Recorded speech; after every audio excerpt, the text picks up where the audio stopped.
Hello students, आज हम लोग पढ़ेंगे रदरफोर्ड एटॉमिक मॉडल। इसके पहले के वीडियो में हम लोगों ने थॉमसन एटॉमिक मॉडल पढ़ लिया था। हम लोगों का जो कॉन्सेप्ट था कि एटम्स के अंदर इलेक्ट्रॉन, प्रोटॉन, न्यूट्रॉन, इनका अरेंजमेंट कैसे होता है और ये कहाँ रहते हैं, इसके लिए हम पढ़ रहे थे। तो कई सारे मॉडल हैं इसमें। तो फर्स्ट मॉडल था Thomson atomic model and second model है हमारा रदरफोर्ड एटॉमिक मॉडल। तो रदरफोर्ड ने अपना एटॉमिक मॉडल रिप्रेजेंट करने से पहले उन्होंने एक एक्सपेरिमेंट किया था, अल्फा स्कैटरिंग एक्सपेरिमेंट। इसके बेसिस पर उन्होंने अपना मॉडल रिप्रेजेंट किया। तो आज की वीडियो में ये जो चार टॉपिक है इन्हें मैं कवर करूंगा। फर्स्ट है alpha scattering experiment and second है discovery of nucleus and third है Rutherford atomic model and fourth limitation of Rutherford atomic model. ठीक है, तो एक टॉपिक कवर कराना मुझे, तो ध्यान से देखिए। तो फर्स्ट आपका टॉपिक है अल्फा स्कैटरिंग एक्सपेरिमेंट। तो रदरफोर्ड ने क्या किया, 1911 में इन्होंने एक एक्सपेरिमेंट किया। और क्या किया इन्होंने, फर्स्ट इन्होंने एक रेडियोएक्टिव सब्सटेंस ले लिया। रेडियोएक्टिव सब्सटेंस किसे कहते हैं, आप पहले ही पढ़ चुके हो, आप जानते हो कि ऐसे सब्सटेंस जिससे अल्फा बीटा गामा रेज अपने आप ही इमिटेड हो उन्हें हम क्या बोलते हैं, रेडियो एक्टिव सब्सटेंस बोलते हैं। Like radium, polonium, uranium etcetera. तो इन्होंने कौन सा लिया था, इन्होंने पोलोनियम ले लिया था। ठीक, रेडियम ले सकते हैं, तो ये हो गया पोलोनियम। और साथ में क्या किया, इसे एक चेंबर रख दिया, लेड चेंबर, यानी मेटल की मोटी सी लेयर है, तो एक साइड से ओपन कर दिए, यहीं से निकलेंगे जो है अल्फा पार्टिकल्स। अब क्या किया, इसके बाद फोटोग्राफिक प्लेट लगा दिया यहां, या यहां पर कर सकते हो स्क्रीन लगा सकते हो फ्लोरोसेंट सब्सटेंस की, दोनों से काम चल सकता है। हो गया, तो ये फोटोग्राफिक प्लेट है। और जब इससे अल्फा पार्टिकल निकलते हैं तो अल्फा पार्टिकल यहां से निकले और यहां पर जाकर क्या करते हैं, स्ट्राइक करते हैं, जिससे क्या होता है, फोटोग्राफिक प्लेट काली हो जाती है। अगर फ्लोरोसेंट लगाएंगे तो वहां पर क्या होगा, ग्लो करेगी, चमक होगी वहां पर। माइक्रोस्कोप से देखेंगे तो और ज्यादा क्लियर हो जाएगा। फिर इसके बाद इन्होंने क्या किया, गोल्ड की एक थिन फॉइल लिया, इसको पीट कर और पतला कर दिया, बहुत ज्यादा पतला कर दिया कि बहुत कम आइटम रह जाए। और उसके बाद क्या किया, इसी थिन फॉइल को अल्फा पार्टिकल के पाथ में रख दिया यहां पर।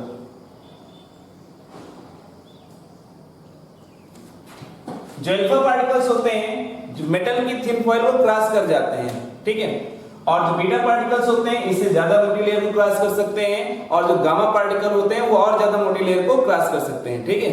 यानी क्रॉस करने की जो पावर होती है गामा पार्टिकल्स के पास ज्यादा होती है। थिन फॉइल का आसानी से क्या हुआ, क्रॉस कर ली। अब इन्होंने देखा क्या कि कुछ अल्फा पार्टिकल्स यहां से मैग्नेम अल्फा पार्टिकल्स यहीं जा रहे थे, कुछ अल्फा पार्टिकल यानी यहां पर ब्लैक हो रहा था, यहां पर हो रहा था, यहां हो रहा था, कभी-कभी यहां हो रहा था, कभी यहां। तो इसका मतलब है कि अल्फा पार्टिकल यहां भी गए हैं, यहां भी गए अल्फा पार्टिकल्स और यहां भी गए हैं। यानी अल्फा पार्टिकल अपनी जो जिस पाथ से जा रहे थे वहां पर क्या हुआ, इनका डिफ्लेक्शन हुआ, मुड़ गए। तो इसका मतलब है इस एक्सपेरिमेंट से इन्होंने क्या किया, ऑब्जर्वेशन किया, और ऑब्जर्वेशन करने के बाद उसका कैलकुलेशन निकाला। क्या क्या निकाला कैलकुलेशन, उसको देखते हैं। देखो यही समझ लेते हैं। सपोज करते हैं हमारे एटम है मेटल्स में, और अल्फा पार्टिकल्स हम क्या करते हैं, क्रॉस करा रहे हैं यहां से बहुत सारे अल्फा पार्टिकल। तो बहुत सारे अल्फा पार्टिकल क्या हुए, विदाउट डिफ्लेक्शन के क्रॉस हो गए।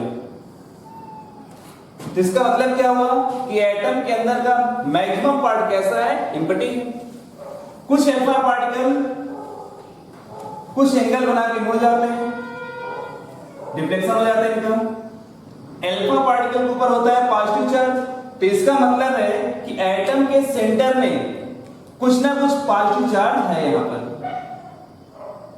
ठीक है। कुछ अल्फा पार्टिकल 90 एंगल में मुड़ जाते हैं, और लगभग 8000 में से कोई एक पार्टिकल, एक या दो पार्टिकल जिस रास्ते से गए वहीं से वापस लौट आते हैं। तो इसका मतलब ये हुआ कि एटम्स के अंदर सेंटर में बहुत ही स्ट्रॉन्ग पॉजिटिव पार्ट है, और हम कह सकते हैं कि एटम के अंदर किसी भी एटम का जो टोटल पॉजिटिव चार्ज होता है वो सेंटर में होता है। ये किसने बताया? रदरफोर्ड ने। और रदरफोर्ड ने इस सेंटर में बताया जहां पर पूरा पॉजिटिव चार्ज है, इसका नाम क्या दे दिया? न्यूक्लियस।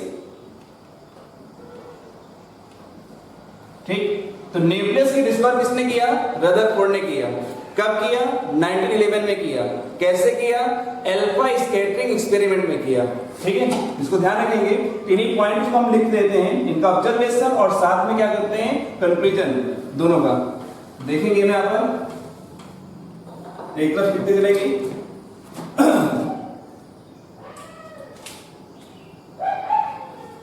फर्स्ट है ऑब्जर्वेशन, लिखते जा रहा हूं। ऑब्जर्वेशन क्या था? Observation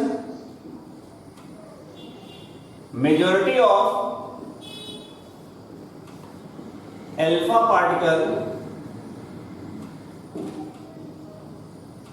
about 90% travel on straight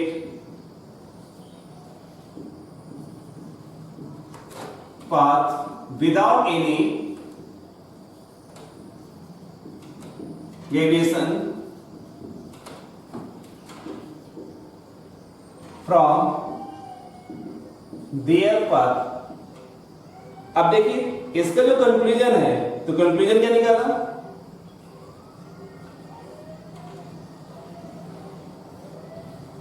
conclusion इसका हो गया major portion of an atom is, hello भाई, बहुत सारे एटम पार्टिकल क्या हुए? क्रॉस हो गए विदाउट रिफ्लेक्शन का। इसका मतलब क्या हुआ कि एटम्स के अंदर का मैक्सिमम पोर्शन कैसा है? वो हमारा हेलो है। ठीक है, खाली है। सेकेंड, दूसरा ऑब्जर्वेशन क्या था इनका? ठीक, second observation, a few alpha particle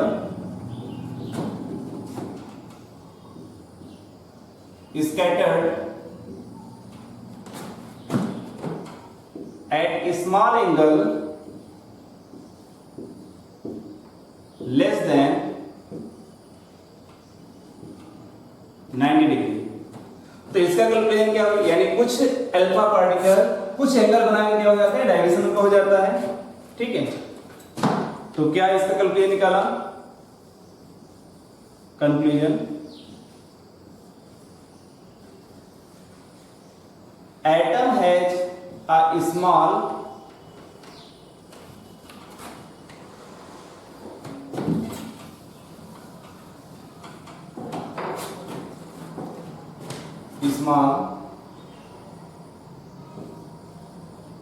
positive charge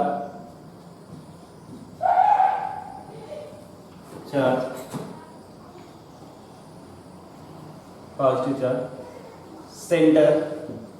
ठीक है, फिर इसके बाद नेक्स्ट आपका है, यानी पास्ट सेंटर में कैसे चार्ज है? पॉजिटिव चार्ज है। ठीक, स्मॉल एरिया में। और तीसरा इनका ऑब्जर्वेशन क्या था? ऑब्जर्वेशन, ठीक, some alpha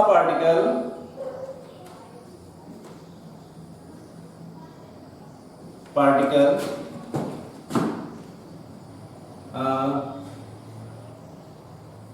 one of about 8,000 return their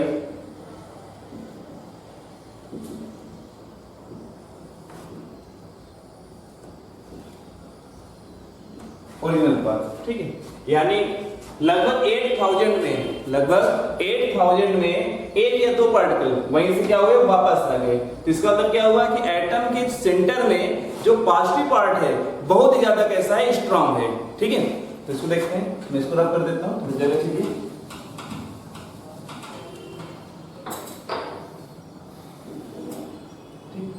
तो थर्ड जो ऑब्जर्वेशन था, इसका जो कंक्लूजन है,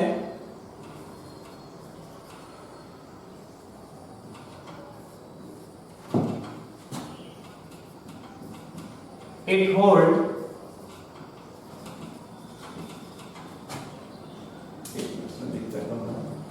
इसको रख देता हूं, it hold whole positive charge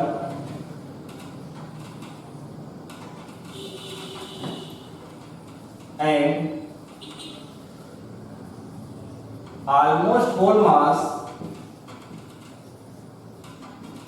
of the atom. These highly dense positively charged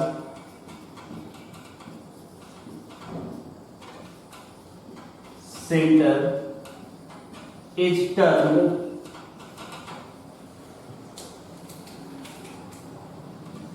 as nucleus। ठीक, क्या था? एक कंक्लूजन निकाला इन्होंने।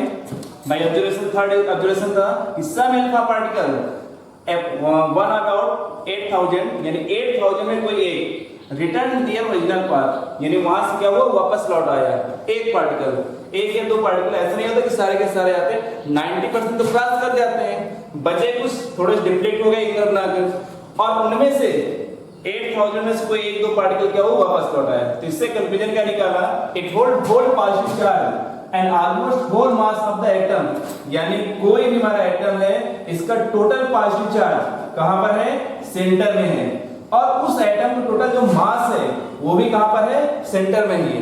हम लोगों ने थॉम्सन में क्या पढ़ा था, थॉम्सन ने बताया था कि पूरे एटम में क्या होता है, पॉजिटिव चार्ज डिस्ट्रीब्यूट होता है, इलेक्ट्रॉन बीच में क्या होते हैं, एम्बेडेड होते हैं, और पूरा मास क्या होता है, पूरे एटम में डिस्ट्रीब्यूट होता है, यानी पूरा एटम ही उसमें पार्टिसिपेट करेगा।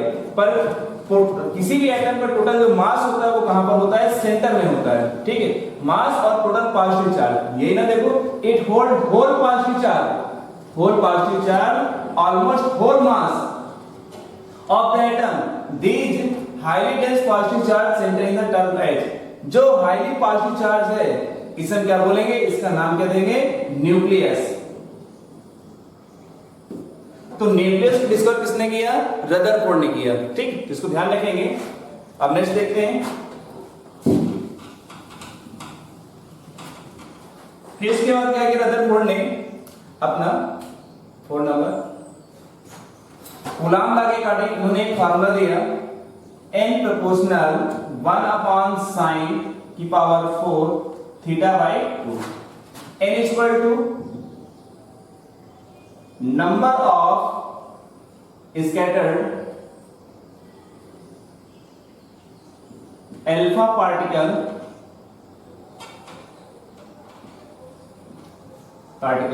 and theta is equal to angle of direction. ठीक है, या डिफ्लेक्शन कर सकते हैं, डायरेक्शन डिफ्लेक्शन कर लो।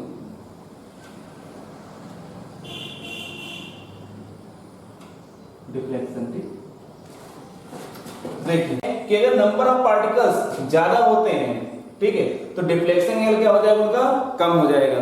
ठीक है, तो यानी ऐसा नहीं है, अगर इसमें ग्राफ बनाते हैं तो इनका जो ग्राफ बनेगा वो कैसे बनेगा, हाइपरबोला बनेगा। ठीक है, कुछ इस प्रकार बनेगा, ध्यान रखना। ये ग्राफ पूछ लिया करता है इसमें, तो इसी तरह है, छोटे छोटे क्वेश्चन पूछता है इसमें, कॉन्सेप्ट हमारे समझ में आना चाहिए कि कहां से हो गया, तो ये फार्मूले से ग्राफ बनाना सीख लीजिए, ज्यादा अच्छा रहेगा। चलिए, तो इसको आप कॉपी करेंगे जल्दी से।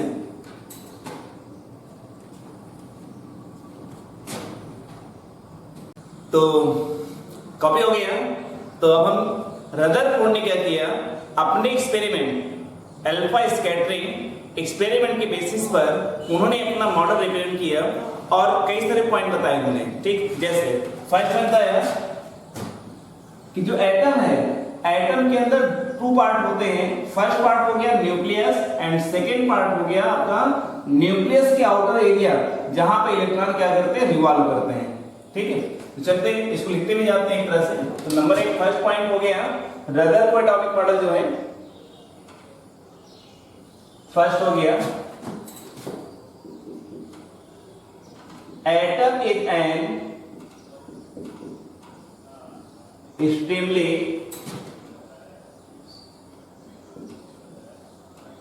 small spherical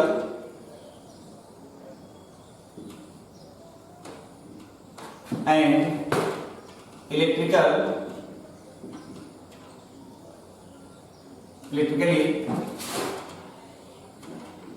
neutral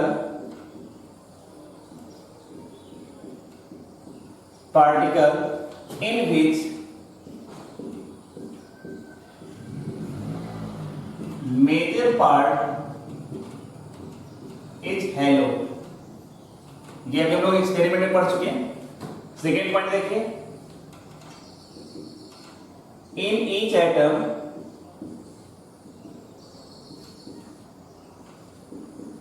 there is an extremely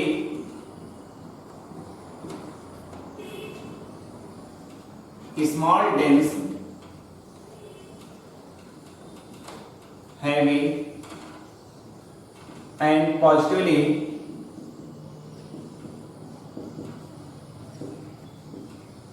charge center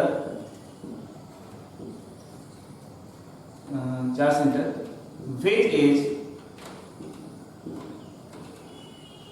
known as nucleus। ये भी पढ़ चुके थे हम दूसरे एक्सपेरिमेंट में। थर्ड नंबर देखिए, the whole positive charge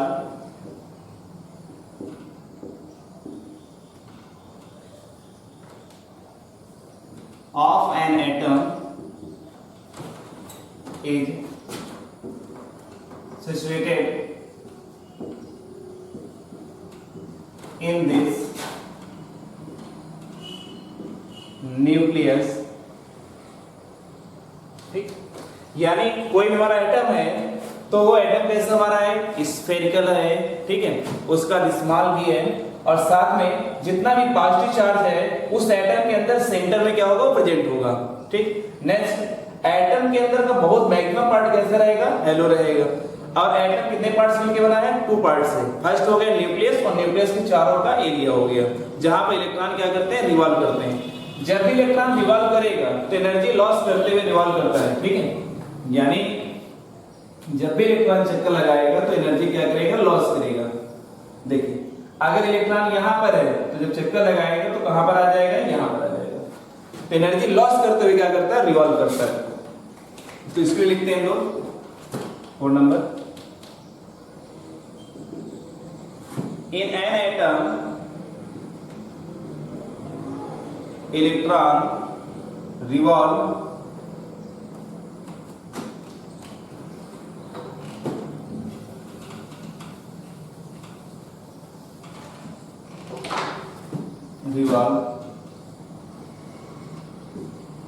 around the nucleus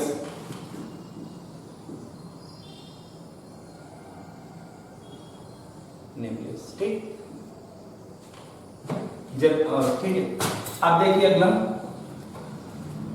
उसके बाद जब एटम चक्कर लगाता है, सॉरी, एटम के अंदर इलेक्ट्रॉन यहाँ पर न्यूक्लियस हो गया और इलेक्ट्रॉन जब मूवमेंट कर रहा है, यहाँ पर मोशन कर रहा है, रिवॉल्व कर रहा है, तो यहाँ पर इलेक्ट्रॉन पर होता है नेगेटिव चार्ज और न्यूक्लियस में होता है पॉजिटिव चार्ज, ठीक। तो इनके बीच का अट्रैक्शन भी होगा, तो लगेगा भाई इलेक्ट्रॉन यहाँ पर गिर जाना चाहिए, अट्रैक्शन खींचेगा अपनी ओर, पर फिर भी गिरता नहीं। पर आप लोगों ने देखा होगा कई बार ये अपने डेली लाइफ में इसके एक्सपेरिमेंट, यानी हम लोगों ने फोर्स पढ़ा था 10th क्लास में, सेंट्रीपिटल फोर्स, ठीक। तो सेंट्रीपिटल फोर्स क्या है, या इसको हम बहुत सीखते हैं कि अगर कोई भी हमारे पास पार्टिकल्स है और वो स्फेरिकल मूवमेंट कर रहा है, ठीक है, तो स्फेरिकल मूवमेंट कर रहा है तो इसका मतलब वहां पर 2 फोर्स अप्लाइड होंगे, एक सेंट्रीपिटल फोर्स होगा और एक सेंट्रीफ्यूगल, एक सेंटर की ओर खींचेगा और एक सेंटर की बाहर की ओर। तो उसके लिए मेरे पास एक पार्टिकल है और ये घूम रहा है ऐसे, ठीक। तो यहाँ पर देखिए एक फोर्स सेंटर की ओर काम करेगा, एक फोर्स कहाँ होगा, बाहर की ओर, और जिसकी वैल्यू ज्यादा हो जाएगी वो वैसे ही क्या होगा, उधर ही चला जाएगा। जैसे बहुत सारे डेली लाइफ में लोग इसके एग्जांपल देखते रहते हैं, सेंट्रीपिटल फोर्स के और सेंट्रीफ्यूगल दोनों के ही। जैसे वॉशिंग मशीन में हम कपड़े सुखाते हैं, ठीक, तो कैसे सूख जाता है, क्योंकि उसमें मशीन में भर देते हैं और तेज घुमा देते हैं। जब तेज घूमेगा तो पानी क्या होता है, छेदों से बाहर निकल जाता है, ठीक। या मौत की कुएं देखते हैं कि बाइक चलाता रहता है और वो एकदम ऊपर आ जाता है फिर भी गिरता नहीं है। जैसे अब इस बोतल की अगर बात करूं तो ये पानी वाटर भरा हुआ इसमें, और अगर मैं कैप खोल दो इसको इस पोजीशन में ले आऊं, ठीक है, तो पानी क्या हो जाएगा, गिर जाएगा। पर अगर मैं इसी को पकड़ कर सिर्फ घुमाना स्टार्ट कर दूं और कैप खुला हुआ है, ठीक है, अगर मैं इस कैप को खोल देता हूं, ठीक, और घुमाना स्टार्ट कर देता हूं तो ये पानी नहीं गिरता है। जबकि ये पोजीशन अभी मैंने कहा कि अगर इस पोजीशन में आ जाए तो पानी गिर जाएगा, पर घुमाते समय क्या है, ये पानी कहाँ है, सिर्फ ऊपर ही चिपक जाता है यहाँ पर। तो यहाँ पर सेंटीमीटर फोर्स क्या कर रहा है, प्योर खींच रहा है इसको, ठीक, और यहाँ पर छेद है नहीं इसलिए बाहर निकलता नहीं है और यहीं पर क्या रहता है, टिका रहता है। तो वैसे ही इलेक्ट्रॉन जो है यहाँ पर जो फोर्स है, यहाँ पर किस फोर्स के कारण, सेंटीमीटर फोर्स के कारण ये अंदर गिरने नहीं पाता है और लगातार क्या करता है, रिवॉल्व करता रहता है। ये इन्होंने अपने कॉन्सेप्ट दिए थे, ठीक। नेक्स्ट देखते हैं। तो 4 नंबर हो गया, अब 5th नंबर यहाँ लिखूंगा।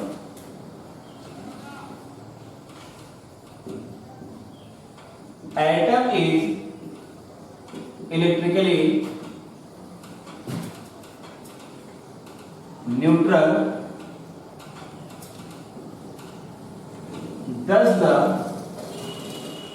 number of protons and number of electron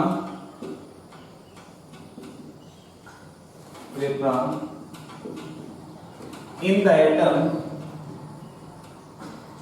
are equal,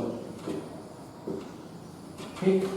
कोई भी एटम है, उस एटम के अंदर वो जो एटम न्यूट्रल है तो एटम के अंदर इलेक्ट्रॉन और प्रोटॉन दोनों हैं, तो जितने इलेक्ट्रॉन होंगे उतने ही क्या होंगे, प्रोटॉन होंगे, ठीक। यानी number of electron is equal to number of proton. अगर मैंने कह दिया सोडियम, तो सोडियम में एटॉमिक नंबर कितना, 11, तो नंबर ऑफ इलेक्ट्रॉन कितने हो गए, 11, और नंबर ऑफ प्रोटॉन कितने हो गए, 11। यानी 11 कैसे चार्ज है, नेगेटिव चार्ज है, और 11 कैसे चार्ज है, आपका पॉजिटिव चार्ज है। तो एटम हमारा कैसे हो गया, न्यूट्रल हो गया, ठीक। तो कोई भी हमारा एटम है वो न्यूट्रल होता है, यानी जितने उसमें इलेक्ट्रॉन होंगे उतने ही क्या होंगे, प्रोटॉन होंगे। Number of electron equal to number of proton, किसी भी एटम में क्या होंगे, हमेशा इक्वल रहेंगे। इस बात को हम ध्यान रखेंगे, ठीक। चलिए फिर देखते हैं, अगर हमारे पास जो एटम है उसकी रेडियस के बारे में इन्होंने बताया, ठीक, एटम की और उसके बाद न्यूक्लियस दोनों की। तो लिख सकते हैं the size of nucleus is very small in comparison to size of atom, ठीक। ये इंपॉर्टेंट है, इसको ध्यान रखेंगे। तो क्या क्या साइज होता है, रेडियस ऑफ न्यूक्लियस इसको 10 की पावर माइनस 6 नैनोमीटर, या लिख सकता हूं इसको 10 की पावर माइनस 15 मीटर, या लिख सकता हूं 10 की पावर माइनस 13 सेंटीमीटर, ठीक। Radius of atom equal to 10 की पावर माइनस 1 नैनोमीटर, 10 की पावर माइनस 10 मीटर एंड 10 की पावर माइनस 8 सेंटीमीटर, ठीक। तो इससे तो होता है कि एटम के अंदर न्यूक्लियस होता है, ठीक है। अगर मैं इधर रेशियो निकाल दूं, volume of nucleus upon volume of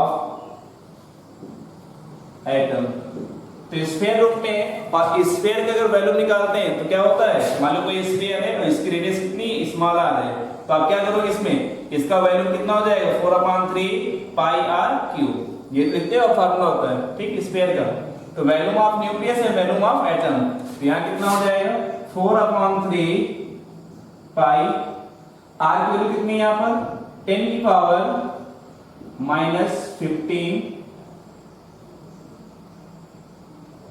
का होल क्यूब अपॉन 4/3 पाई 10 की पावर -10 मीटर का होल क्यूब। इसको सॉल्व करेंगे, कैंसिल हो जाएगा, तो फिर कितना आ जाएगा 10 की पावर -15 अप्रोक्सीमेटली। इन दोनों का रेशियो कितना आ जाएगा 10 की पावर -15। तो ये रदरफोर्ड का मॉडल था, एटॉमिक मॉडल। अपने एटॉमिक मॉडल में बहुत सारी चीजें नई नई बताई और नई नई चीजें मिल रही हैं, ठीक। तो देखिए, तो ध्यान रखिए कि मॉडल जो है वो एक ही साल में नहीं आ गए कि बैक टू बैक आते गए, बस हाँ इन टाइम पीरियड में। जैसे मान लीजिए एक मॉडल आया हमारा 1911 में आया, ठीक, फिर अगला मॉडल आया 1950 में आया, ठीक, या सॉरी 1911 में हो गया, 1920 में आया। तो 1920 के बीच में कितने ईयर हो गए आपके 7-8 साल हो गए। तो इन 7-8 सालों में बहुत सारे नए नए एक्सपेरिमेंट हुए होंगे। तभी जब नए एक्सपेरिमेंट होते हैं तो ये जो आपकी थ्योरी बताई गई, तो वहीं पर वो क्या हो जाता है, रॉन्ग हो जाता है, या नया वर्जन आने पर क्या हो जाता है, ये ओल्ड हो जाता है। तो ओल्ड होने पर क्या देते हैं, ये भाई इसमें एक्सप्लेन नहीं कर पाए, ठीक। तो इनकी क्या क्या लिमिटेशन थी, लिमिटेशन तभी समझ में आएंगी जब हम नेक्स्ट मॉडल को समझेंगे, यानी जब नए मॉडल आए होंगे तभी तो लिमिटेशन बनी इसकी।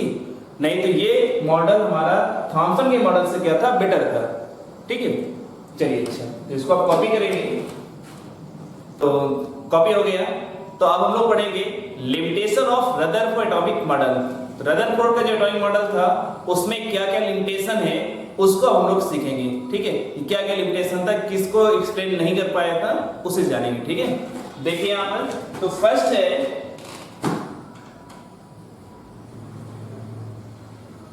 this model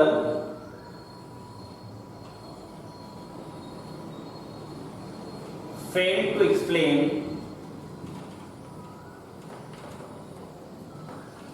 stability of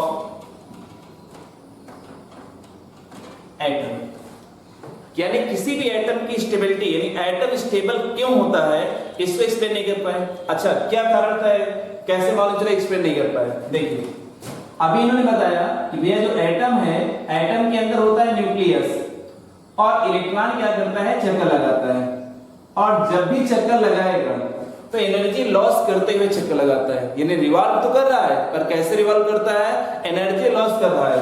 अगर इलेक्ट्रॉन यहाँ पर है और चक्कर लगा कहां पर आ जाएगा, यहाँ पर आ जाएगा। तो इसका मतलब है कि एक ऐसा टाइम आएगा कि इलेक्ट्रॉन की पूरी एनर्जी क्या हो जाएगी, समाप्त हो जाएगी। और इलेक्ट्रॉन की जब पूरी एनर्जी समाप्त हो जाएगी तो इलेक्ट्रॉन को न्यूक्लियस में क्या हो जाना चाहिए, गिर जाना चाहिए। अगर इलेक्ट्रॉन न्यूक्लियस में गिर गया तो क्या हो जाएगा, डिस्ट्रॉय। तो इसका मतलब है कि एटम हमारा स्टेबल नहीं है इनकी थ्योरी के अकॉर्डिंग। भाई इन्होंने बताया कि जब भी इलेक्ट्रॉन रिवॉल्व करेगा एनर्जी क्या करेगा, लॉस करेगा। तो इसका मतलब है एक टाइम आएगा कि इलेक्ट्रॉन की पूरी एनर्जी क्या हो जाएगी, समाप्त हो जाएगी, और इलेक्ट्रॉन कहां गिर जाएगा, न्यूक्लियस में गिर जाएगा। तो इसके कॉन्सेप्ट के बेस पर इन्हें ये एक्सप्लेन नहीं कर पाए कि एटम हमारा स्टेबल होता है या एटम स्टेबल क्यों होता है, इसके बारे में ये नहीं बता पाए, ठीक है। तो ये पहली फर्स्ट लिमिटेशन हो गई। सेकंड देखते हैं,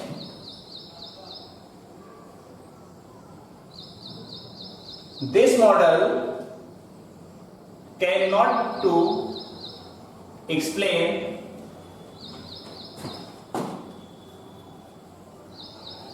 position of electron।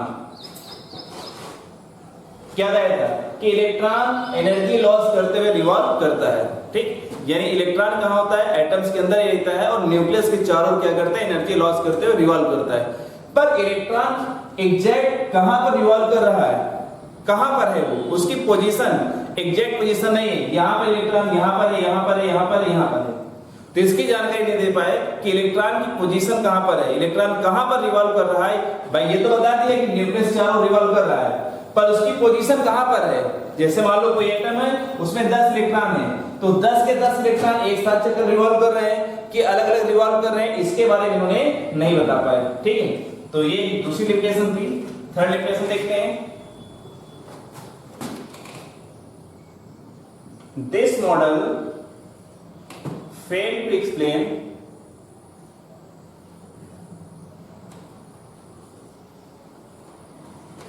explain the existence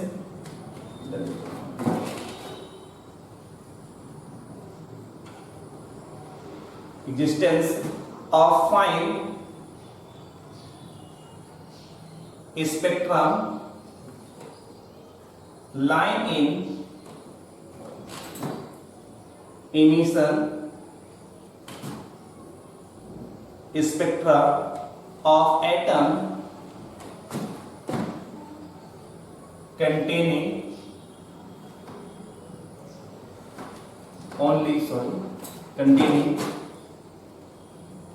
only one electron. This model failed to explain the existence of fine spectrum.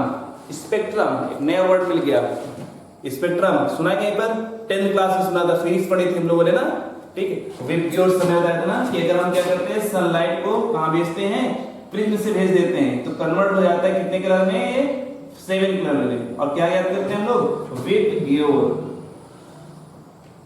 तो जो कलर का ग्रुप है, ग्रुप ऑफ कलर, ठीक है, इन्हें क्या बोलेंगे, स्पेक्ट्रम। यानी अगर हम इसको किसी स्क्रीन में अगर देखें तो क्या बोलेंगे हम कि स्पेक्ट्रम है ये, ठीक है।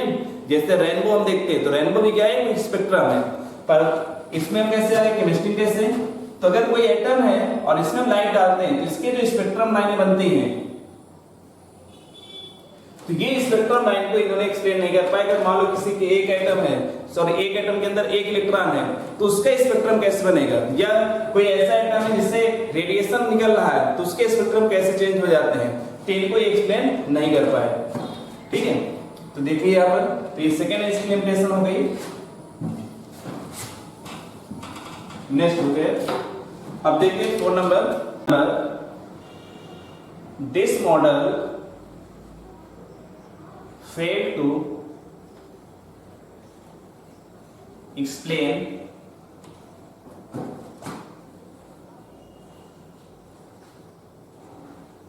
discontinuous atomic spectrum, ठीक।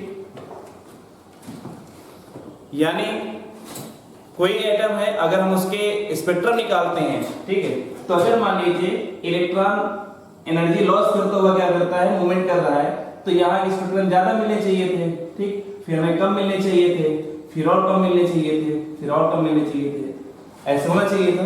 पर स्पेक्ट्रम लाइनें क्या थी, अलग अलग थी, कोई इसमें निश्चित एक ऑर्डर नहीं था, सर्टेन ऑर्डर नहीं था कि हमें ऐसे मिल जाए, डिसकंटीन्यूअस स्पेक्ट्रम मिल रहे थे। तो अब आपके लिए नया वर्ड लग रहा है discontinuous spectrum, absorption spectrum, emission spectrum, ठीक है। तो ये मॉडल के पहले नहीं था। अब आप सोच रहे हो कि सर अगर ये मान लीजिए ये साइंटिस्ट भी सोच सकते थे तो उनको और रिसर्च करना चाहिए था, फिर मॉडल देना चाहिए था। जब इन्होंने अपना मॉडल दे दिया, मॉडल देने के बाद काफी समय के बाद जब नई नई थ्योरी, नए नए एक्सपेरिमेंट, नए नए डिवाइसेस खोजे गए, ठीक, तब वहां पर कुछ चीजें नहीं आई, और जब वो नया आया तो वो कैसे बन गए, इनके मॉडल से उसको एक्सप्लेन नहीं किया जा सका। तो इसलिए वो क्या था, लिमिटेशन थी। और ये कैसे इमिशन स्पेक्ट्रम बनते हैं, कैसे बन गया, अब दूसरे साइंटिस्ट ने बताया तो उनके लिए क्या हो गया, वो उनके लिए वो उनकी प्रॉपर्टी हो गई, और ये इनके लिए क्या हो गया, लिमिटेशन हो गया, ठीक। तो ध्यान से रखिए, तो बहुत आराम से पढ़ना है, परेशान नहीं होना बिल्कुल भी। तो बस आज के लिए इतना ही। अभी जिन्होंने मेरा चैनल सब्सक्राइब नहीं किया है तो लाइक और सब्सक्राइब जरूर कर दें। Thank you.